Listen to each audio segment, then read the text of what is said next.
Mga ka-Republic, pinulutan ng mga mag-aalak ang pambansang manok sa pinakahuling edisyon ng Manila Clasico. Kaya nalasing sa luha ang mga Ginebra haters.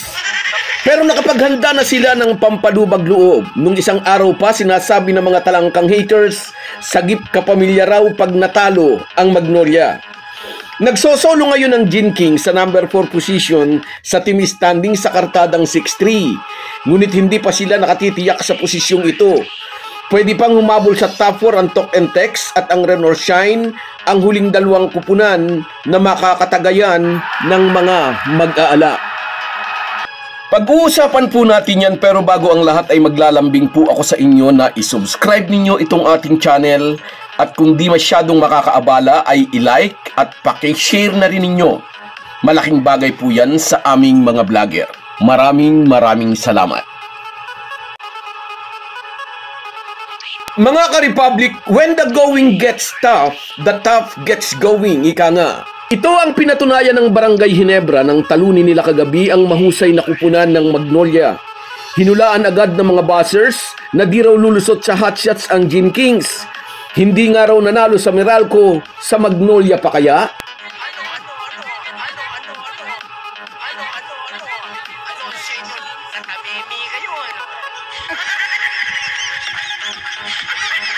Pero syempre, hindi nawawala yung safety net, ika nga.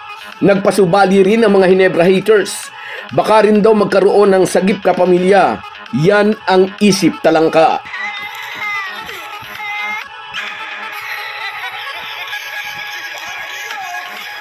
Kagabi mukhang back-to-back loss nga ang ibibigay ng hotshot sa Ginebra. Maamo ang bola sa mga bataan ni Chito Victolero, bunga na rin ang sipag at diskarte ng kanilang mga bigs tulad ni Save Lucero at James Laput. Nadagdag pa si Will Navarro na nakapagbaon ng isang tres sa pagsisimula ng fourth quarter upang gawing 10 ang lamang ng Magnolia. Ngunit nagtulungan sina Scottie Thompson, Jamie Malonzo, Japit Aguilar at Stephen Holt, nagapangin ang lamang ng hotshots at sa huli, Ginebra ang nagwagi. Itinarak ni Jamie Malonzo ang pamatay na tres mula sa assist ni RJ Abarientos na nagdagdag ng cushion sa manipis na lamang ng Ginebra 1 minuto at 22 segundo na lang ang natitira sa game clock. At sa dying seconds, lamang ng 4 ang Ginebra, tumawag ng timeout si Chito Victolero. Obviously, susugal ang hotshots coach sa 4-point shot. Ito lang ang paraan upang maisalba ang laban. At di na dapat sabihin sino ang aatasang pumukol ng 4-point shot. Ngunit sablay ang malayong attempt ng angas ng tundo. Nakuha ng Gin Kings ang malaking panalo laban sa hotshots 2 araw matapos silang mabigo sa Meralco. Kaya nga dito gumawa ng konklusyon ng mga haters. Di nga raw nanalo sa Bolts, sa Magnolia pa kaya? Anyway, kahit tinalo ang hotshots, sinabi ng Ginebra coach isang major upgrade ang pagpigtas ng Magnolia kay William Navarro. Isang malakas na team daw ang Magnolia at once na naka-adapt na si Navarro sa sistema ni Coach Chito ay lalo raw titikas ang kupunan ng pambansang manok. Pero kagabi pinalungkot ng Gin Kings ang debut game ni Navarro bilang hotshots player. Kung nalungkot si Navarro, lalo na ang mga Ginebra haters. Yung iba dyan, nabasa ng luha ang unan.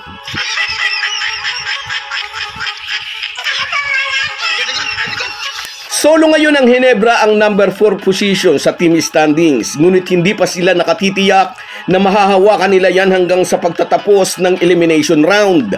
Kadikit lang ng mga mag-aalak sa bandang ibaba ang kupunan ng Talk and Text at Rain or Shine. And incidentally, ang dalawang kupunang ito ang huling 2 game assignment ng Barangay Ginebra. Depende sa magiging resulta ng iba pang laro ng mga ito, maaari nilang hilahin pababa ang mga mag-aalak.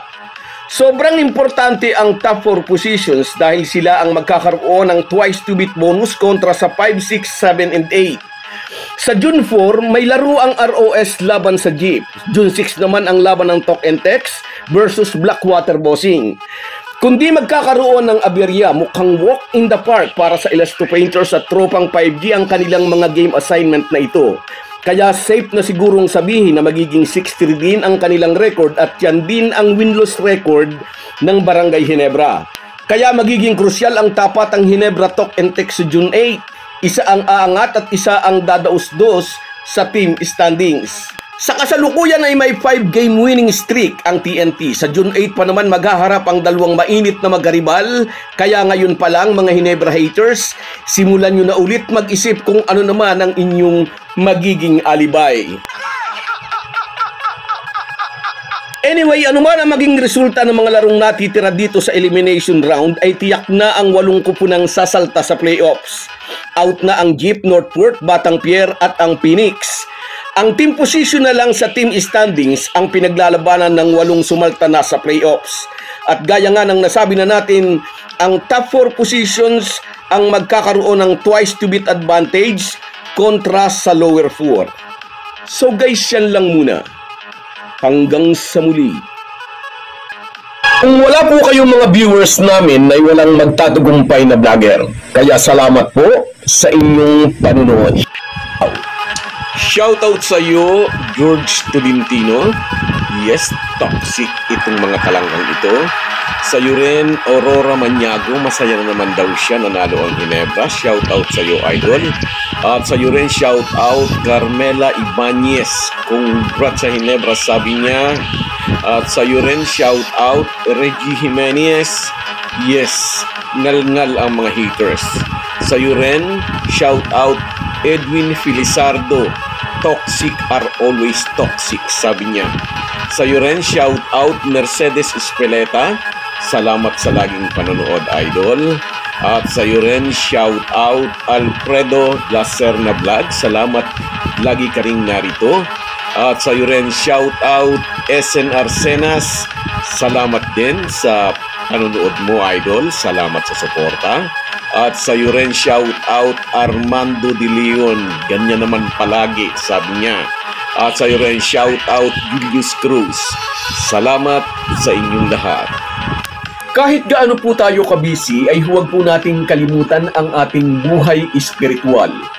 Lagi po tayong magpasalamat sa bawat araw na dagdag sa ating buhay. Malaki po ang maitutulong ng pananalangin araw-araw. Isang paalala po mula sa inyong Halo-Halo Sports Republic.